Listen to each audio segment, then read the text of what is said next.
Assalamualaikum warahmatullahi wabarakatuh. Nama saya Sri Puji Astuti. Di sini saya berperan sebagai konselor. Salah satu permasalahannya adalah seorang siswa yang ada di sekolah dasar. Siswa tersebut bernama Safitri. Dia adalah seorang siswa kelas 6 SD. Ia mengalami permasalahan yang kurang percaya diri ketika tampil di depan kelas. Ia selalu merasa gemetar dan gugup ketika ia berbicara di kelas. Karena bingung bagaimana cara untuk mengatasi permasalahan yang ia hadapi ini, maka ia datang kepada salah satu guru untuk membantunya untuk memecahkan masalahnya. Selamat pagi, Fitri. Wah, Ibu sangat senang sekali bertemu dengan kamu. Apa kabarnya? Tidak baik. Kalau boleh Ibu tahu, kenapa kabarmu tidak baik? Entahlah Bu, saya merasa sangat bingung dan sedih. Ibu memahami apa yang kamu rasakan. Namun, apakah perasaan tidak enak atau yang mengganggu perasaanmu itu bisa dibicarakan? Iya Bu, saya pikir juga begitu. Bisakah kamu jelaskan kepada Ibu? Iya Bu, dengan senang hati saya akan menceritakannya. Tapi mohon dirahasiakan kepada siapapun karena ini adalah masalah pribadi saya. Kalau begitu, Ibu ingin mendengar sejauh mana perasaan tidak enak yang mengganggumu. Gini Bu, saya merasa tidak percaya diri ketika tampil di depan orang banyak. Apalagi ketika saya bernyanyi dan atau ditanya ibu guru di depan teman-teman. Lalu bagaimana? Setiap saya tampil di depan kelas, saya pasti gugup dan bingung. Harus berkata apa? Rasanya tiba-tiba bibir saya menjadi kaku.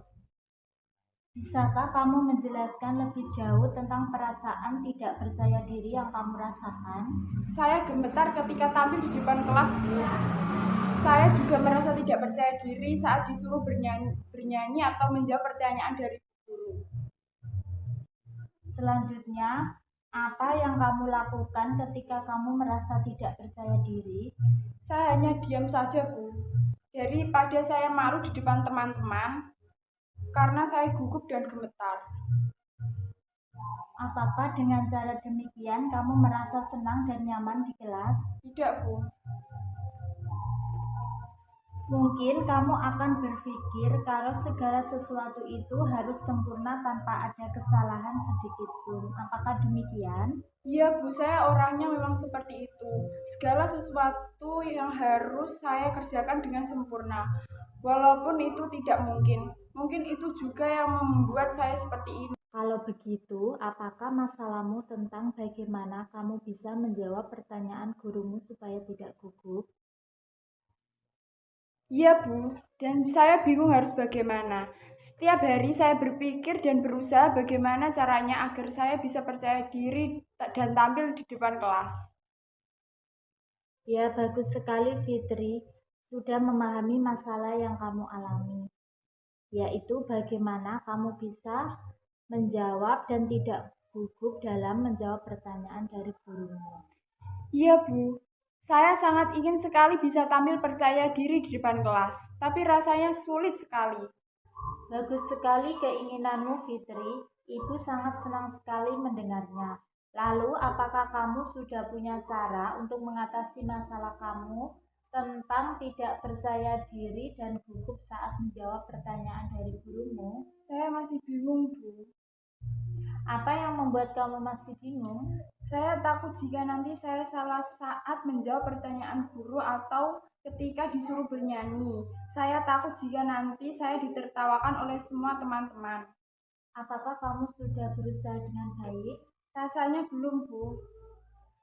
Jika mencobanya saja belum, kenapa kamu bisa berpikir negatif seperti itu? Nah, itu yang saya tidak mengerti, Bu. Baik, saya akan berusaha melakukan yang terbaik, Bu, agar saya merasa percaya diri saat Bu Guru menyuruh bernyanyi dan menjawab pertanyaannya. Baiklah, apa kira-kira rencanamu sementara sebagai pegangan untuk tindakan selanjutnya? Pertama, saya akan berlatih dan belajar dulu tentang materi yang telah diberikan oleh Bu Guru. Kedua, saya akan berpenampilan rapi sehingga saya akan merasa lebih percaya diri. Dan yang ketiga, saya akan berdoa dulu sebelum tampil agar saya merasa lebih tenang. Saya rasa itu yang akan saya lakukan, Bu. Bagus, kamu sudah tahu apa yang harus kamu lakukan. Sebelum pembicaraan ini kita akhiri, bagaimana perasaanmu setelah kita berdiskusi? Saya merasa lega dan lebih tenang setelah melakukan konseling. Kecemasan dan ketakutan yang saya alami mulai menurun dan juga saya tahu langkah-langkah apa yang harus saya lakukan untuk mengatasi rasa tidak percaya diri saat ini. Jadi kesimpulannya yang pertama, kamu akan berlatih belajar dulu tentang materi yang telah diberikan oleh gurumu. Yang kedua, kamu akan berpenampilan rapi sehingga kamu akan merasa lebih percaya diri. Dan yang ketiga, kamu akan berdoa dulu sebelum maju ke depan kelas. Apakah kamu yakin akan melakukan itu? Ya, Bu, saya yakin. Apakah masih ada yang akan kamu sampaikan? Tidak, Bu, saya kira sudah cukup. Bagaimana kalau kita akhiri pembicaraan ini dan Ibu mengucapkan terima kasih atas kesediaan kamu untuk menyampaikan apa yang kamu rasakan. Sama-sama, Bu, saya juga terima kasih.